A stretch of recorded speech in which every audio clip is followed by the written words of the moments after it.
Athletic Hall of Fame is Lisa Kowaleski.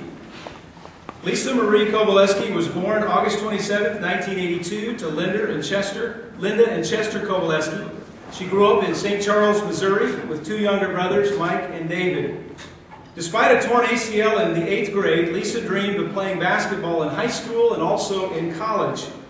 When the Women's National Basketball League, the WNBA, came into existence, her dream grew to include playing in the league and winning a WNBA championship. At Columbia College, Lisa stayed active in the student government and other on-campus activities. She finished her basketball career as a two-time Honorable Mention All-American, two-time NAIA Scholar Athlete, and was named First-Team All-AMC all 4 years. She totaled 696 rebounds, 341 assists, 230 steals, 53 blocks, and currently holds the career scoring record for all Columbia College basketball players, that's male or female, with 2,079 points. In 2005, she graduated from Columbia College with a major in international business. While pursuing an overseas professional basketball career, Lisa was presented with an incredible opportunity in sales with the WNBA's Phoenix Mercury. Lisa still lives in Phoenix and has worked in sales and marketing the last 5 years. She was the top season ticket salesperson in the WNBA the last 2 seasons. Although it happened differently than expected, her dream of being in the WNBA has indeed come true, and she is now the owner of 2 WNBA championship rings. Lisa dedicates her Hall of Fame induction to her brother Mike, who passed away on July 18th of 2010. Ladies and gentlemen, 2010 Columbia College Athletic Hall of Fame inductee, Lisa Kowaleski.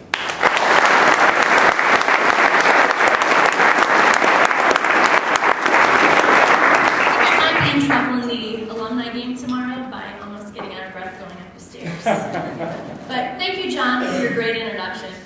It's a huge honor to be here tonight, and I'm truly honored to be invited into this elite group of athletes. There's no way I could have achieved this level of success at Columbia College and in all other aspects of my life if it wasn't for a lot of other people. I'd like to take this opportunity to mention a few of those people and throw in a few stories of those who have been fundamental in shaping the person I am today. First of all, I'm a huge believer that things happen for a reason. Early in the recruiting process, I received a letter from a coach at a little NAIA school that I hadn't even heard of. They didn't even have a women's basketball program at the time. I quickly scanned over the letter, threw it into the pile of other schools that I wasn't interested in, and erased it from memory.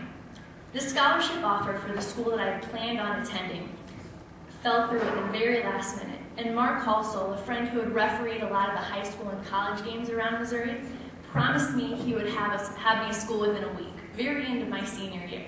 I kind of looked at him like he was crazy, but sure enough, when I got home that day, I had 7 voicemails on the answering machine, one of which was from McHenry, and one was from Coach Davis, the coach at that little NAIA school that I had never heard of.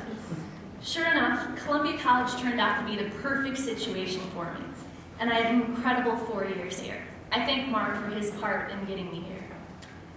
The last 5 years, I've been working for the WNBA's Phoenix Mercury, and have had some of the most amazing experiences I could have ever imagined.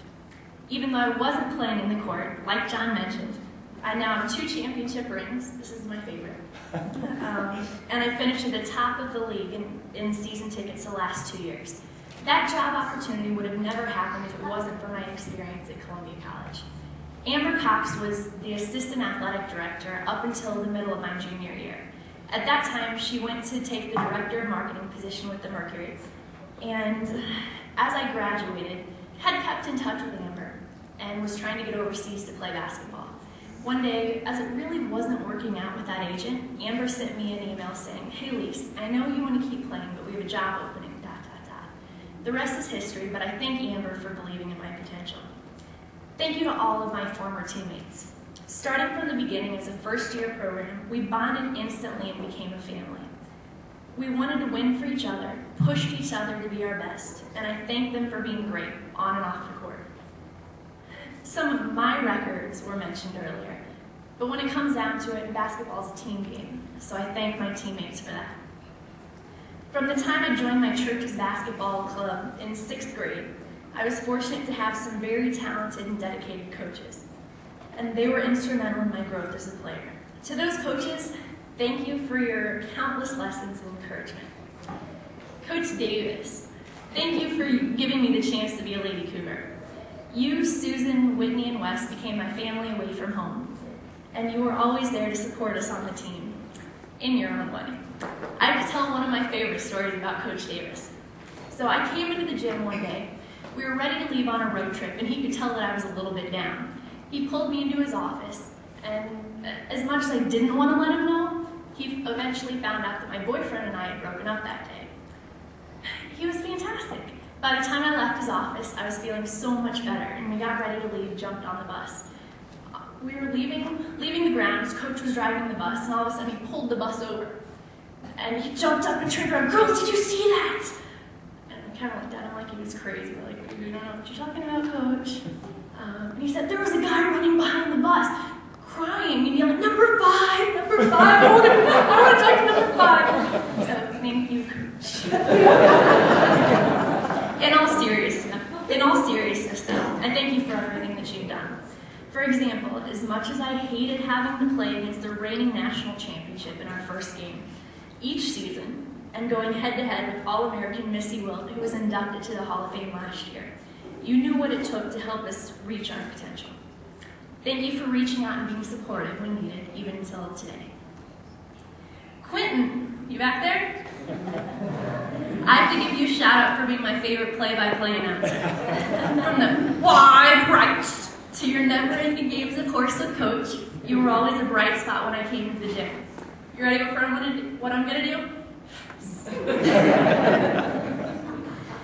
Thank you, Dr. Smith, for submitting my resignation. You were always one of the team's biggest supporters through my career, and it's meant a lot that you have made a conscious effort to stay in touch. I'm honored that you thought so highly of me.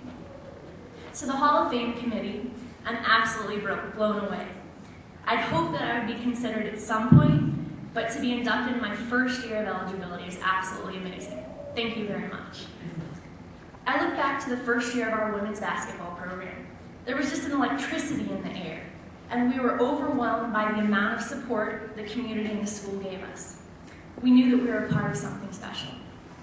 Coach Berger, Dr. Reuter, and the rest of the Cougar family, boosters, staff, faculty, supporters, and anyone else that I might have missed. You do a great job of creating an environment for student athletes to be successful while having a whole lot of fun. Thank you for always making me feel at home. I'm still out of breath from going up the stairs. I have a fantastic group of friends that I consider my chosen family, and two of my best friends are here, all the way from Chicago and Phoenix. Jen and Kelly, I'm honored that you were able to make it tonight. Kelly, despite being halfway across the country from each other, Kelly lives in Chicago, I still feel as close to you as ever, and I'm so glad that you were able to make it tonight. It's Kelly's birthday tonight, or tomorrow, not tonight, and so excited to be able to celebrate that with you tomorrow. Jen, I've told people that when we get together, our energy level just escalates, because we keep adding to it little by little. We'll see if Columbia's ready for that. Jen's also been a huge source of support over the last few months. When my brother Mike passed away a few months ago, she cut out a bunch of faces of my best friends. I brought them tonight so everybody could be here tonight. So thank you, Jen, for doing that. I'll pretend that I'm still out of breath. I'm very lucky to have an incredible redheaded boyfriend here tonight. Patrick, I have to give you a hard time for a minute. Patrick and I met through kickball, and he originally wanted nothing to do with me because he thought that I was overly competitive and aggressive. I also think that's crazy. Patrick, I'm so glad that you were able to see past that side of me and realize I was more than just the competitive, aggressive girl. And you've been everything that I could hope for, but more than I could have ever asked for since we met. Thank you for everything. To some of my family members that are here, Grandma, Grandpa, Aunt Connie, Cousin Nicole, thank you so much for being here. the past few months have really brought us together as a family, and I'm honored that you were able to